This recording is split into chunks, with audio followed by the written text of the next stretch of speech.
Hello friends, supreme court ने presidential reference पर अपना फैसला सुना दिया है। इसमें राष्ट्रपति द्रौपदी मुर्मू ने पूछा था कि क्या कोई संवैधानिक कोर्ट राज्य विधानसभाओं से पारित किसी विधेयक को मंजूरी देने के लिए राष्ट्रपति और राज्यपालों के लिए समय सीमा तय कर सकती है या फिर नहीं। दरअसल मैं आपको बता दूं कि भारत के संविधान के अनुच्छेद 143 के अंतर्गत प्रेसिडेंशियल रेफरेंस तय किया गया है। ये एक प्रकार की विशेष प्रक्रिया होती है, एक प्रकार का विशेष प्रोसीजर होता है। इसके तहत राष्ट्रपति देश के सर्वोच्च न्यायालय यानी कि सुप्रीम कोर्ट से किसी कानून या किसी भी संवैधानिक मुद्दे पर सलाह मांगने का अधिकार रखते हैं। अब हम आसान भाषा में सबसे पहले तो यही समझते हैं कि ये प्रेसिडेंशियल रेफरेंस आखिर होता क्या है। आसान भाषा में समझें तो जब सरकार को किसी कानूनी मुद्दे या जनहित से जुड़े किसी बड़े सवाल पर या राज्यों और केंद्र के बीच किसी विवाद को लेकर कोई भी संदेह होता है तो वो प्रेसिडेंशियल रेफरेंस का सहारा लेती है। इसका सीधा सीधा मतलब ये है कि वे ऐसे मामले को सुप्रीम कोर्ट में भेज देते हैं जहां पर उस पर विचार किया जाता है और फिर कोर्ट अपनी राय जो है वो राष्ट्रपति को वापस भेजता है। क्योंकि सरकार संविधान के अनुसार राष्ट्रपति के नाम पर काम करती है तो ऐसे में मामले जो होते हैं वो राष्ट्रपति के पास भेजे जाते हैं, जहां से राष्ट्रपति जो है वो हस्ताक्षर और मोहर के साथ इन सवालों को सुप्रीम कोर्ट के पास विचार करने के लिए भेज देते हैं। इस पूरी प्रक्रिया को ही प्रेसिडेंशियल रेफरेंस कहा जाता है।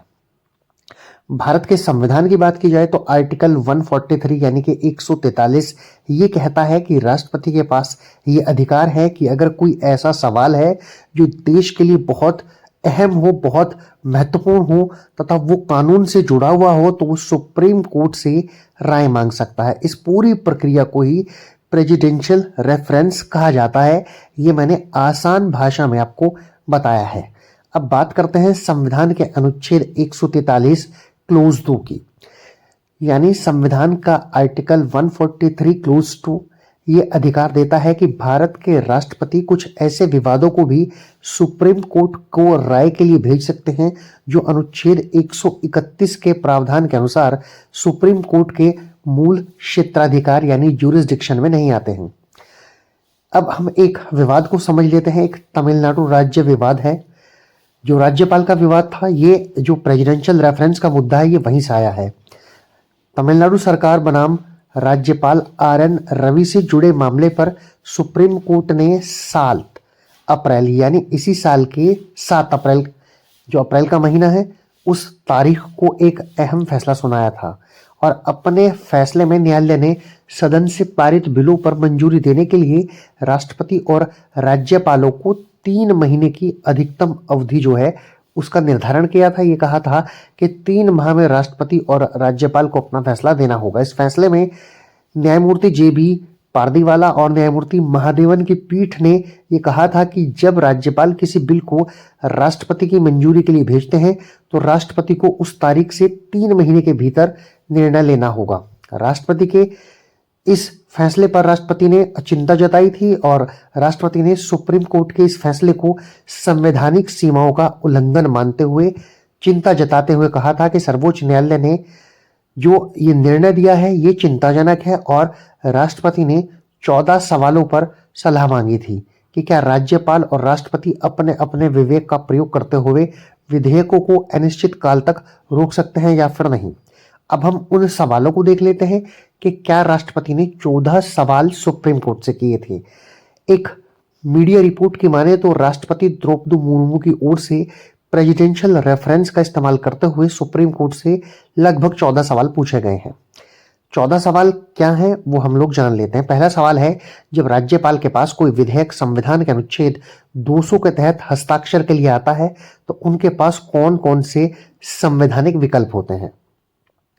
दूसरा सवाल है कि राज्यपाल को मंत्रिपरिषद की सलाह मानना आवश्यक है या फिर नहीं। तीसरा सवाल है कि संविधान के अनुच्छेद 200 के तहत राज्यपाल की ओर से लिए गए निर्णयों की न्यायिक समीक्षा की जा सकती है या फिर नहीं। अगला सवाल है कि संविधान का अनुच्छेद 361 राज्यपाल के अनुच्छेद 200 के तहत किए गए फैसलों की कोर्ट की इस जांच को पूरी तरह से रोक लगा सकता है या फिर नहीं। अगला सवाल है कि अगर संविधान में राज्यपाल के फैसले लेने का समय और तरीका तय नहीं किया गया है तो क्या अदालत अपना आदेश देकर समय सीमा और जो तरीका है उसको तय कर सकते हैं या फिर नहीं। अगला सवाल है कि क्या राष्ट्रपति द्वारा अनुच्छेद 201 के तहत जो फैसले लिए गए हैं, जो राज्यपाल या राष्ट्रपति को भेजे गए विधेयक से जुड़े होते हैं, उनकी न्यायिक समीक्षा की जा सकती है या फिर नहीं। अगला सवाल है, न्यायालय अपने आदेशों से राष्ट्रपति के लिए अनुच्छेद 201 के तहत निर्णय लेने की समय सीमा और तरीका तय कर सकती है या फिर नहीं। इससे अगला सवाल है कि जब कोई विधेयक राज्यपाल द्वारा राष्ट्रपति को मंजूरी लेने के लिए भेजा जाता है तो क्या राष्ट्रपति को उस पर फैसला लेने से पहले सुप्रीम कोर्ट की सलाह लेनी होती है। अगला सवाल है, राज्यपाल और राष्ट्रपति द्वारा अनुच्छेद 200 और 201 के तहत लिए गए निर्णयों की समीक्षा उस समय की जा सकती है जब विधेयक अभी कानून नहीं बना हो। अगला सवाल है, क्या न्यायालय किसी विधेयक को सामग्री पर उसके कानून बनने से पहले विचार कर सकती है।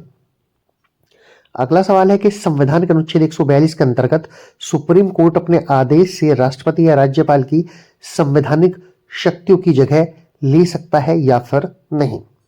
अगला सवाल है, राज्य विधानसभा द्वारा पारित कोई विधेयक राज्यपाल की मंजूरी के बिना कानून माना जा सकता है या फिर नहीं।